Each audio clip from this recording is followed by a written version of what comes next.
A paz do Senhor, irmãos. Muito feliz de estar aqui nessa noite. Também responsabilidade de trazer e cooperar, com a palavra e abençoar os irmãos. De fato, para mim, é uma oportunidade única e também uma oportunidade que eu tenho certeza que falará ao teu coração. De alguma forma, irá abençoar a tua vida. Amém? A proposta, como o pastor já falou, nós estaremos falando sobre o crescimento da igreja. Quantos aqui gostam de ver a igreja crescendo? Diga amém. Mas qual é a forma correta que isso acontece? E antes da gente prosseguir, eu queria que você abrisse sua Bíblia, por gentileza, em Atos dos Apóstolos, capítulo 2, versículo 42.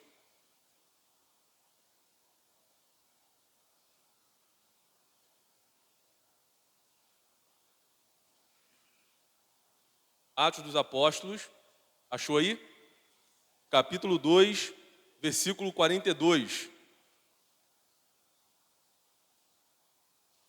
Nós vemos aí o início da instituição da igreja. Amém? Amém, irmãos? Vamos lá, diz assim. E perseveravam na doutrina dos apóstolos, e na comunhão, no partir do pão e nas orações. Em cada alma havia temor. E muitos prodígios e sinais eram feitos por intermédio dos apóstolos. Todos os que creram estavam juntos e tinham tudo em comum. Vendiam as suas propriedades e bens, distribuindo o produto entre todos, à medida que alguém tinha necessidade. Diariamente perseveravam unânimes no templo. Partiam o pão de casa em casa e tomavam as suas refeições com alegria e singeleza de coração, louvando a Deus e contando com a simpatia de todo o povo. Enquanto isso, acrescentava-lhes o Senhor, dia a dia, os que iam sendo salvos. Amém? Então, meus irmãos, nós estamos falando desse tema, o crescimento da igreja. E eu queria que você falasse com o teu irmão aí ao lado o seguinte: olha, o Bruno vai te provocar um pouco, fala com ele aí. Queria te provocar um pouco aqui a respeito sobre o crescimento da igreja. E a primeira provocação que eu queria fazer contigo essa noite é a seguinte: o que realmente constitui para você uma igreja saudável? O que aos seus olhos, você logo que você se depara com essa pergunta, vem à tua mente em relação a uma igreja saudável? O que você pensa a respeito desse tema quando nós estamos falando, sobre crescimento? E falando sobre crescimento, não poderíamos deixar de falar de algo saudável. Porque a gente sabe muito bem, para que a gente possa crescer, nós precisamos ser saudáveis. Em relação à igreja, o crescimento de uma igreja, o que realmente constitui uma igreja saudável para você? Conseguiu responder para você mesmo aí? Continuando, se você fosse um visitante aqui hoje, à procura de uma igreja que você pudesse frequentar e se comprometer, o que você iria procurar nessa igreja? E meus irmãos, nós estamos aqui nessa noite, de fato, pedindo a Deus para falar conosco, para nos instruir a respeito desses temas que nós temos a cada noite aqui trazido para os irmãos. E eu estudando esse tema, de fato, eu me peguei em algumas situações onde muitas pessoas próximas a mim tiveram imensas dificuldades de responder perguntas aparentemente simples como essa. No entanto, na hora que precisou respondê-las, tiveram grandes dificuldades. Se você fosse visitante hoje, à procura de uma igreja, e você pudesse frequentar e se comprometer, o que você iria procurar nessa igreja? O que você iria destacar nessa igreja? E algumas possíveis respostas que muitos de nós temos na ponta da língua. Será que essa igreja me proporciona algum tipo de conforto? Quem aqui está confortável nessa igreja, diga amém. Ar-condicionado ligado, cadeira maravilhosa. É a melhor cadeira que tem nas igrejas. Não é verdade? Quem está confortável aqui, diga amém. É uma igreja que proporciona conforto. Esse tipo de igreja é uma igreja saudável, que se fosse me perguntado, eu responderia que de fato me chamaria atenção. É uma igreja que tem um bom planejamento financeiro, e a gente vê, olhando para o lado e olhando para a administração, um planejamento bem consciente financeiro da igreja, onde de fato a gente vê o nosso dinheiro, o dinheiro da igreja sendo bem empenhado. Talvez uma igreja que você tivesse uma visão de uma igreja que você permaneceria, ou em outro lugar, que de fato o planejamento financeiro fosse algo interessante, você chamaria a tua atenção? Talvez você responderia, não, Bruno, essa igreja tem uma excelente localização, fácil localização. Sou suspeito para falar isso, eu moro praticamente do lado da igreja. Então, para mim, é maravilhoso a igreja, é ótimo a igreja ser aqui. Mas a boa localização, ela é, de fato, uma resposta para que a gente entenda que essa igreja é uma igreja saudável e boa, para que eu possa congregar nela, e de fato ela é uma igreja saudável, que vai gerar nela um crescimento. Talvez você respondesse, nossa, o ministério de louvor aqui é maravilhoso. Quando o ministério de louvor começa a adorar ao Senhor, de fato, me chama a atenção, é impactante. Eu sinto, de fato, ali algo diferente no ministério de louvor. E talvez o ministério de louvor seja um ponto aonde você identifique que aquela igreja, de fato, é uma igreja saudável. E que, de fato, vale, de fato, a pena você permanecer. Talvez você responda, não, eu fui muito bem recebido aqui. Uma igreja que recebe bem os visitantes. Quem aqui sempre é bem recebido, diga amém.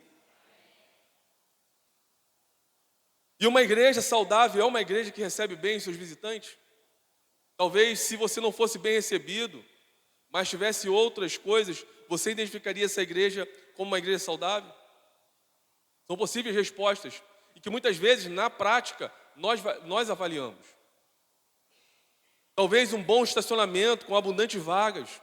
E chegasse na igreja, uma igreja que não tem onde estacionar. Eu não tenho onde estacionar, onde parar meu carro, então não serve para mim. Ou então, uma igreja com uma boa escola bíblica infantil. Quem tem bebê aqui sabe que o bebê fica lá e eu acho que ainda recebe, né? Um cartãozinho que nem vem nos chamar, né? Toca e a gente levanta e vai lá. Poxa, que igreja é essa, gente?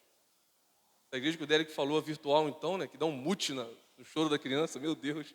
Tem 2 filhos pequenos que choram bastante. A menor chora mais ainda. Eu fiquei pensando, nossa, se eu pudesse dar um mute de vez em quando. Principalmente quando eu estou me preparando para a conferência. Queria mutar os 2. Mas como nós avaliamos uma igreja saudável e como nós avaliamos uma igreja que de fato está crescendo? São essas possíveis respostas na prática que nós realmente procuramos? Essas de fato são as perguntas e a resposta que nós devemos procurar em uma igreja que está em pleno crescimento, ou que, se nós quisermos que a nossa igreja ela cresça, ela de fato tenha. A gente que muitas vezes está à frente de um grupo, a gente vê que a tentação ela é muito grande de fazer e responder a respeito desse tema crescimento de várias formas, usando várias ferramentas e programas. Mas esses programas e ferramentas que muitas vezes a gente vê algumas igrejas implementando, ou até mesmo a nossa, de fato são ferramentas que vão adorar o Senhor, vão glorificar o Senhor e vão cooperar para o crescimento saudável da igreja. Coisas desse tipo são realmente o caminho para o crescimento da saúde da igreja? Coisas que nós listamos aqui agora, que muitas vezes é a resposta que nós realmente damos quando vamos avaliar uma igreja que de fato é saudável, que de fato vem a nos atender nesses pontos que eu falei anteriormente, não desprezando nenhum desses pontos. No entanto, é o ponto principal, é o ponto crucial para uma igreja saudável e uma igreja que de fato precisa e necessariamente vai crescer? Coisas desse tipo são realmente o caminho para o crescimento de uma igreja? É isso que constitui uma boa igreja? Você acha que isso é que constitui uma boa igreja? E muitas vezes nós, diante dessa pergunta, nós não sabemos responder. Nós não sabemos como realmente avaliar se aquela igreja ali, aquele local que está sendo ali nomeado como igreja, de fato, é uma igreja saudável. E muitas vezes, como o Derek falou, eu achei interessante, a gente vê aquela quantidade de pessoas ali presentes, e por ter uma quantidade de pessoas ali presentes significativa, muitas vezes nós também nos colocamos ali achando que, pelo fato da quantidade de pessoas que está ali, presente naquele local, aquilo que está sendo ensinado no púlpito, de fato, tem sido validado por Deus. De fato, glorifica o Senhor. De fato, é uma igreja saudável e que, de fato, vai crescer genuinamente. E com isso, nós vemos alguns problemas, e o problema principal que eu queria falar aqui hoje é sobre esse problema que nós temos visto na igreja atual, e que tem entrado e tem feito parte de um problema que tem impactado a nossa vida. A gente tem visto muitas igrejas se dobrando ao pragmatismo. E talvez você nunca ouviu esse nome na sua vida. Eu me fiz essa pergunta, eu falei, será que todos que estarão lá já ouviu falar nesse termo, pragmatismo? E para que você possa entender essa realidade que permeia a igreja e tem entrado na igreja, e a gente vê muitas igrejas se dobrando a essa filosofia, eu queria que você escutasse um pouco do que significa a definição de pragmatismo, e que é algo que a gente vê acontecendo aí em muitos arraiais, e a gente precisa entender que é uma filosofia que está presente. Definição do pragmatismo. O pragmatismo é uma filosofia que toma por critério da verdade o valor prático das coisas. Em outras palavras, se algo dá certo, é porque é verdade.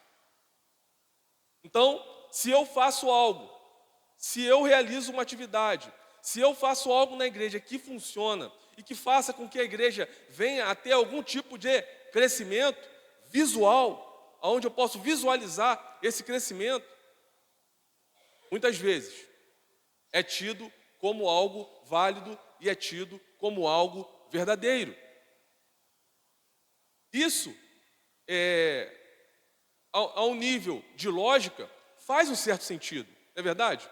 Poxa, Bruno, algo que foi validado, foi colocado em prática, funcionou e de fato trouxe resultado, o que você conclui comigo? Se trouxe resultado, é porque é verdadeiro. Sendo que o grande problema do pragmatismo ele não é movido por princípios, mas sim por aquilo que funciona. Sendo que nem sempre aquilo que funciona necessariamente é algo que Deus aprova. E a gente tem visto muitos arraiais se dobrando ao pragmatismo, dizendo, não, nós fazemos assim porque está funcionando. E olha os números. Sendo que o problema do pragmatismo é exatamente isso. Ele não é movido por princípios. E nós não estamos debaixo da autoridade daquilo que dá certo. Nós não estamos debaixo da autoridade daquilo que funciona.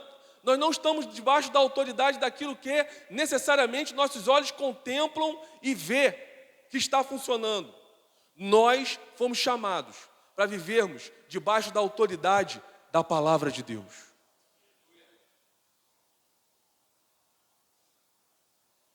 Nós não somos motivados e movidos, e a igreja ela não cresce de forma que é validado por aquilo que dá certo, por aquilo que funciona. E o grande problema do pragmatismo é exatamente esse. Ele não é movido por princípios. E, segundo ponto, na busca dos melhores resultados, ele pode não respeitar determinados princípios. Vale tudo. O importante é ter a igreja visualmente cheia de pessoas. E aí a gente se submete a vários tipos e formas de programas evangelísticos, entre aspas, para que, de alguma maneira, a gente alcance algum nível de crescimento. Mas a palavra de Deus, ela deixa claro que nem sempre aquilo que nossos olhos vê, de fato, é aquilo que Deus está fazendo e cooperando para o crescimento. Exemplo, quem aqui lembra da vida de José do Egito? Quem lembra da história dele? José do Egito, foi um jovem que foi traído pelos seus irmãos e foi lançado ali numa cova. E se José do Egito fosse analisado por um olhar pragmático, com certeza ele condenaria completamente aquele início de história que ele estava vivendo. No entanto, ao longo da história, ele se colocou diante de Deus e confiou nos princípios de Deus para a vida dele. E aquilo que visualmente não se via no início da história de José, quando a gente olha para o final da história, a gente vê os desígnios, os princípios e a vontade de Deus se realizando plenamente na vida dele. Mas já o pragmatismo, ele é imediatista. Ele quer o resultado agora, visível, nesse momento. Ele não se preocupa com os princípios da palavra de Deus. Ele não se submete à palavra de Deus. Não. O princípio do pragmatismo é o que funciona, o que dá certo. Na busca dos melhores resultados, ele pode respeitar determinados princípios?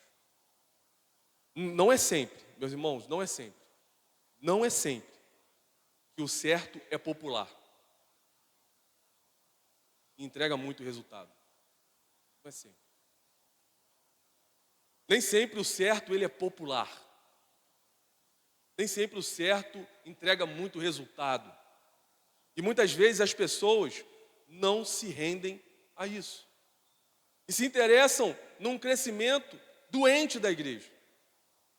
Num crescimento pautado não naquilo que de fato é o crescimento genuíno, verdadeiro, aonde de fato a igreja ela cresce saudável. Esse teólogo chamado MacArthur, ele faz uma afirmação interessante. Quando o pragmatismo é utilizado para formularmos juízos acerca do certo e do errado, ou quando se torna a filosofia norteadora da vida, da teologia e do ministério, acaba inevitavelmente colidindo com as Escrituras. Então a gente sabe que, a gente aprendeu até aqui, que o pragmatismo ele é um problema e que tem, de fato, colidido de forma forte contra as Escrituras, contra a palavra de Deus. E continuando, aonde podemos identificar esse comportamento nos dias de hoje? Primeiro, nós podemos identificar esse comportamento do pragmatismo nos recursos de mercado. Não foi por acaso que nós falamos desses dois temas hoje. A gente vê aqui o metaverso. Foi milhões investidos para que de alguma forma eles anunciassem o evangelho. Mas nós aprendemos aqui com muita clareza que não é bem assim. E aí, nos recursos de mercado, nós vemos que o pragmatismo ele entra. E todos os recursos de mercado ele é utilizado e reunido para que de alguma forma tenha um resultado aparente e aos nossos olhos. Nós vemos, como temos falado até aqui, a teologia da prosperidade, aonde faz uma leitura da Bíblia, não com olhar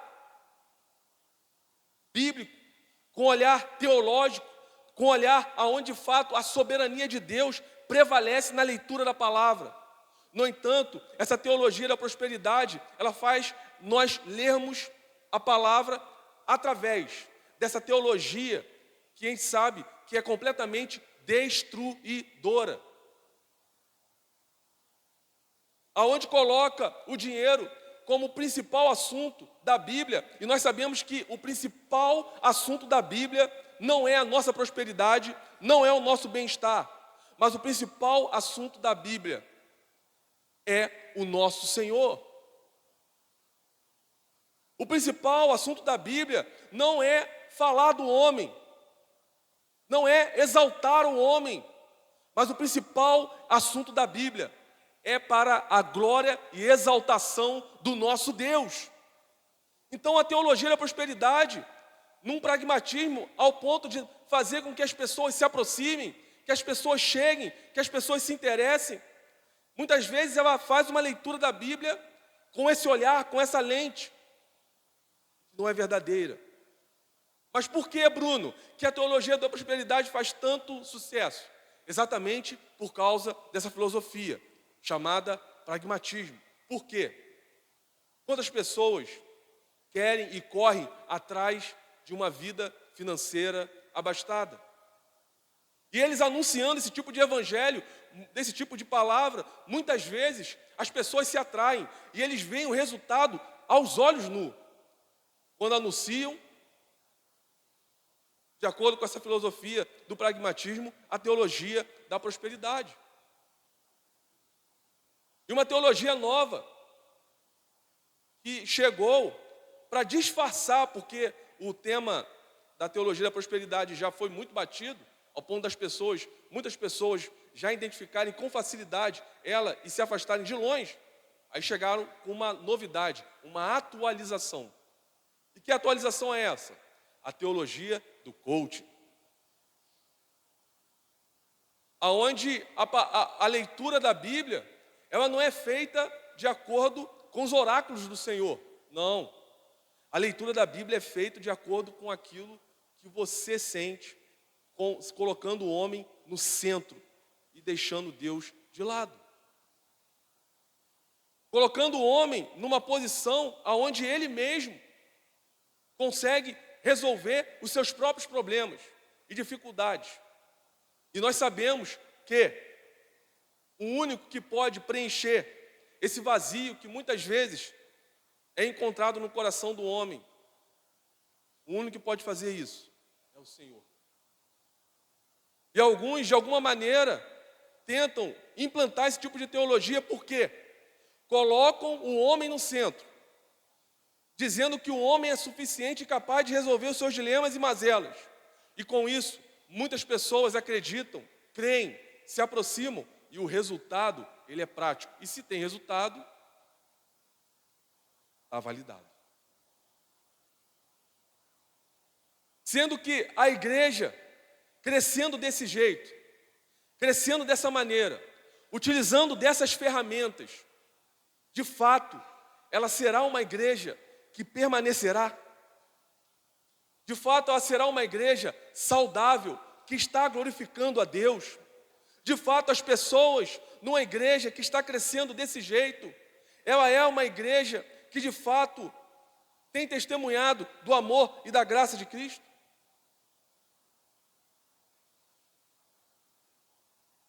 Eu queria afirmar aqui, de acordo com a história, dentro da história da igreja, desde a reforma, na história da igreja, duas marcas são delineadores da verdadeira igreja e de uma igreja que cresce de forma saudável.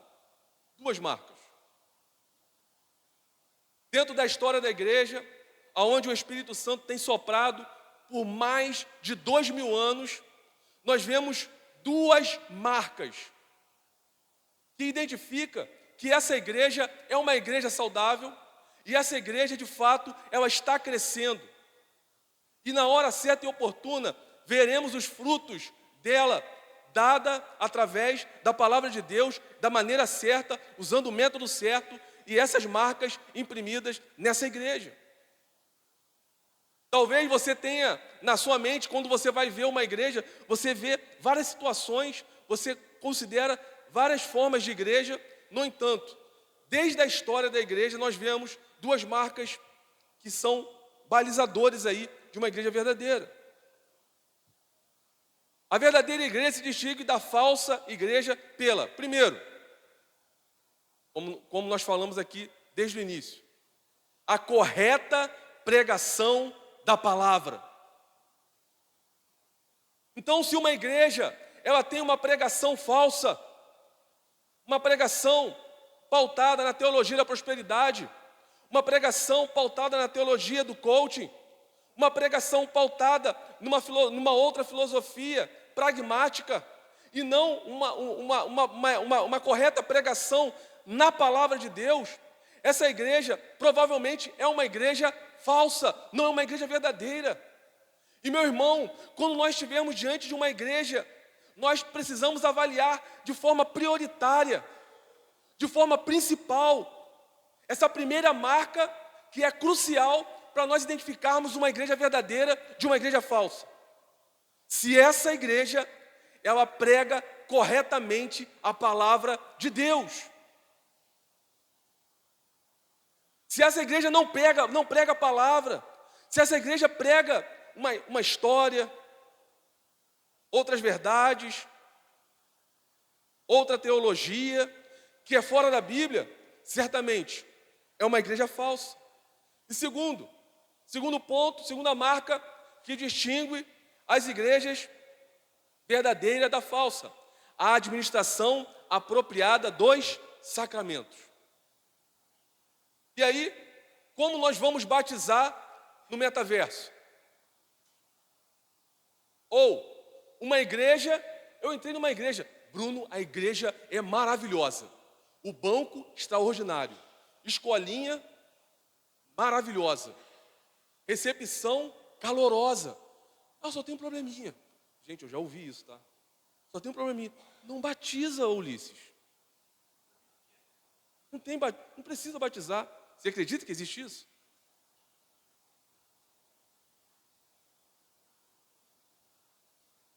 A administração apropriada dos sacramentos. Nós vemos, o metaverso não tem como nós fazermos Santa Ceia. No entanto, tem igrejas, incluindo na Santa Ceia, uma referência judaica. Uma pessoa próxima chegou para a gente e falou: nossa, tive uma experiência maravilhosa na Santa Ceia hoje. É mesmo? Achei maravilhosa. Na Santa Ceia, na minha igreja, teve ervas amargas. Eu olhei, meu Deus, falei, Daiana, pelo amor de Deus, Daiana. Teve o cordeiro, repartimos o cordeiro. Santa Ceia, irmão, igreja, nos dias de hoje. Repartiu o cordeiro, estou falando, não é brincadeira, estou falando a verdade. Repartiu o cordeiro, ervas amargas, distribuíram entre os irmãos.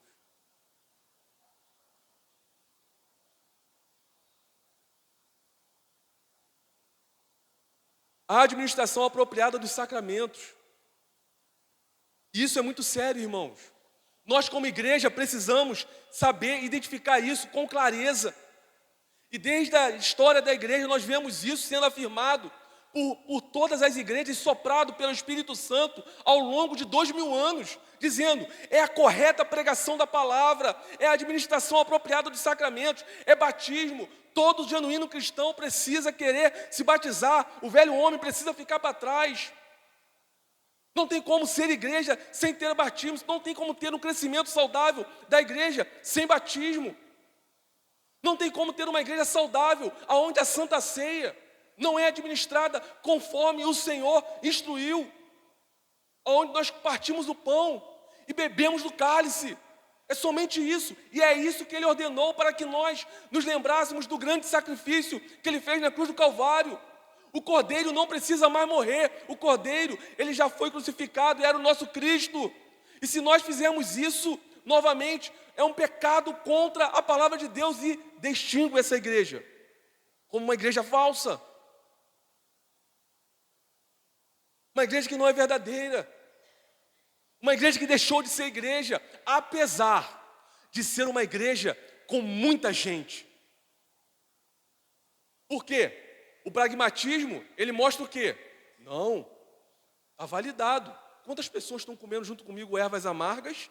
E quantas pessoas estão comendo junto comigo o cordeiro partido? Uma multidão. Não, então está certo. Não está certo. Porque baseado na palavra de Deus, nós sabemos muito bem que o batismo e a Santa Ceia tem a forma correta, a forma certa. Nós precisamos nos batizar nas águas. A Santa Ceia é o partir do pão e tomar do cálice. Foi isso que o apóstolo Paulo reafirmou. Foi isso que o Senhor Jesus fez. E passou disso, meu irmão. Igreja falsa não é verdadeira. Correta pregação da palavra distingue a igreja verdadeira da igreja falsa. O crescimento bíblico saudável. Eu queria reforçar em Atos 2:42. O crescimento bíblico saudável. Atos 2:42. Nós vemos a história da igreja, ao longo da história da igreja, e agora o crescimento bíblico e saudável, aonde nós vemos na palavra. Diz assim: e perseveravam na doutrina dos apóstolos, na comunhão, no partir do pão e nas orações. Então, reafirmando aqui, primeiro ponto, que uma igreja saudável, que crescia abundantemente, ela tinha como primeiro ponto, era o quê? A doutrina dos apóstolos. Uma igreja que prega a palavra. Então, meu irmão, se eu estiver numa igreja que não anuncia a palavra, que a palavra não é prioridade ali, pode ser qualquer coisa. Pode ser um ajuntamento de pessoas. No entanto, não é igreja.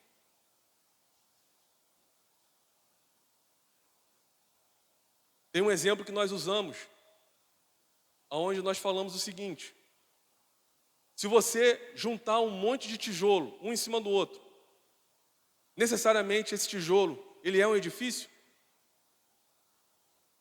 É? Então não significa que juntando um monte de pessoas, não necessariamente é uma igreja. Porque para ser uma igreja, ela precisa estar alicerçada na doutrina dos apóstolos, ou seja, centralizada na palavra de Deus, assim como era em Atos 2:42. E eles perseveravam, ou seja, perseveravam em quê? Na palavra. E continuando, eles perseveravam o quê? Na comunhão.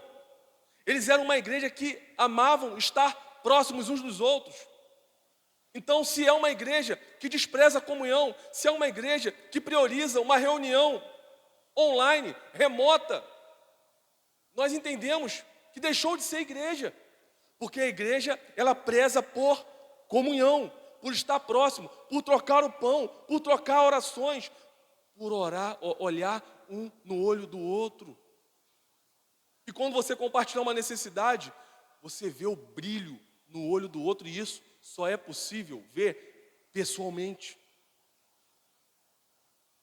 A comunhão, eles perseveravam na comunhão, e a igreja saudável, sim, ela persevera na comunhão. E ela persevera também no partir do pão.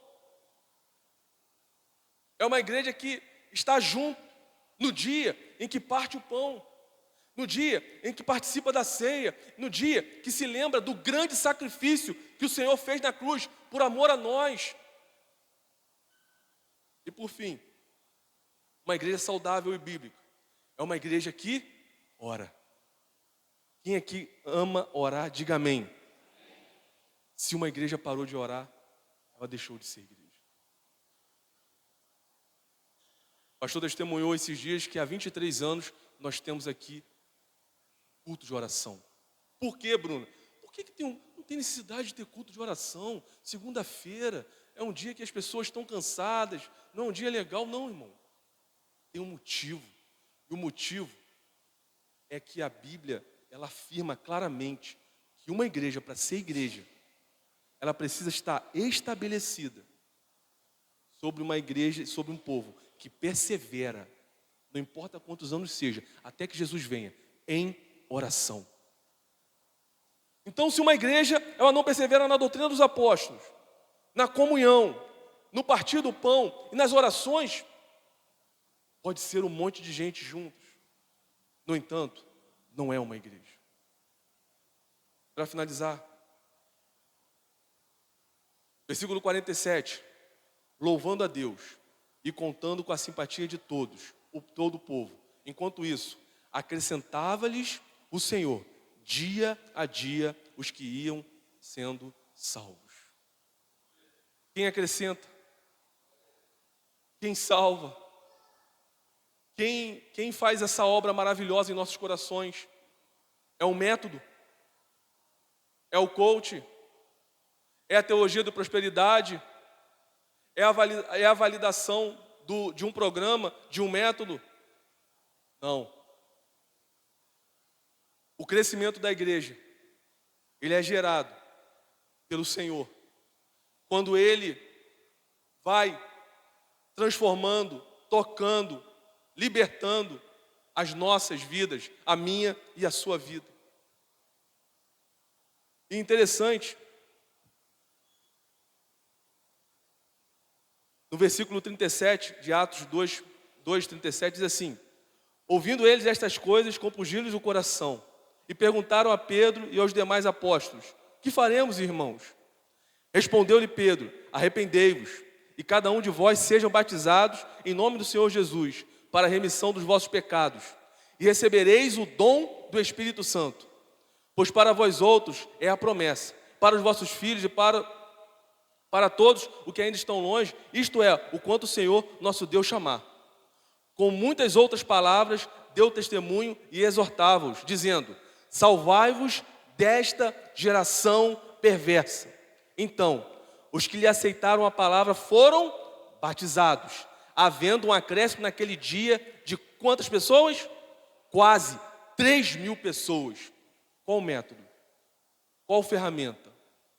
Qual estratégia? Pregação da palavra. Anúncio do Evangelho. As pessoas foram quebrantadas, visitadas, se arrependeram e de fato ali nós vemos um crescimento extraordinário de 3.000 pessoas. 3.000 pessoas. Eu creio que o Senhor é poderoso para continuar fazendo a sua igreja crescer através da pregação da palavra, através do batismo e da Santa Ceia, através daquilo que Ele colocou para nós, para que nós continuássemos perseverando. Então não caia na armadilha do pragmatismo.